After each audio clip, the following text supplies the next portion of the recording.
I was actually underneath tables talking to Dick Chanot, which was the meteorologist in charge at the Charleston Weather Service office, about what was going on, and I could barely hear him because at that time their building was all metal, and I could just hear the walls just, the metal just rippling in the wind.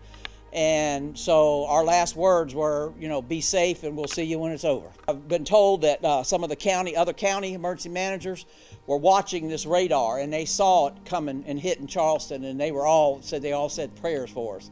Our state emergency management office in Columbia, we all lost all communications with the world, and so we had one ham radio operator that was with us, and he went with us over there, and he had a portable ham radio.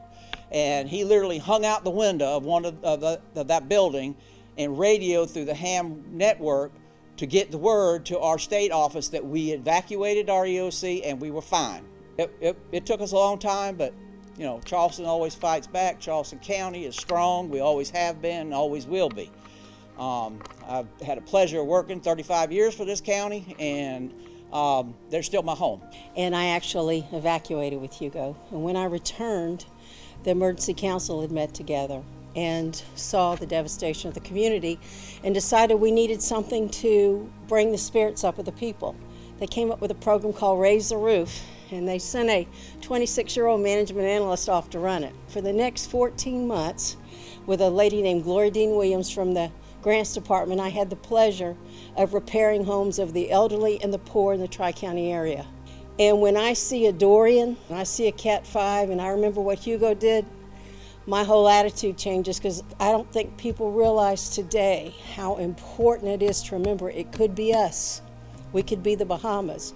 We could be Hugo again. We've been so fortunate, 5 activations in 3 years. We have 90 miles of coastline. We're blessed with the most beautiful place in the world to live, but in hurricane season, it's also one of the most dangerous.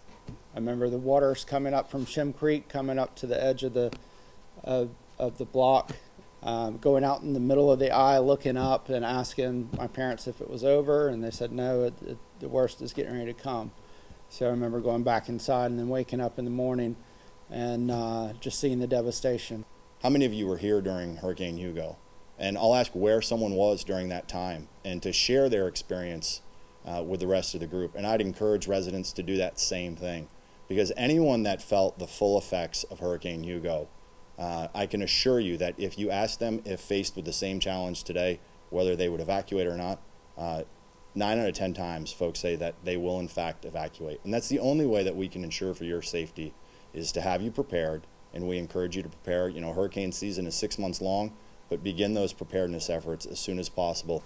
There's greater awareness as to what a hurricane can do, and we want to encourage the public to obviously take advantage of all of that information that's being shared. We've had a lot of near misses, but it only takes one storm, and hurricane season, obviously, we're in the peak of it right now, and we just want to be ready when and if our number is called. Hurricane Hugo knocked out the power for a large portion of our state. I lived in the Columbia area at the time, and we were without power for over a week as far inland as Columbia, and that storm exited near Charlotte as a Category 1 storm still. So the damage that we experienced statewide was significant.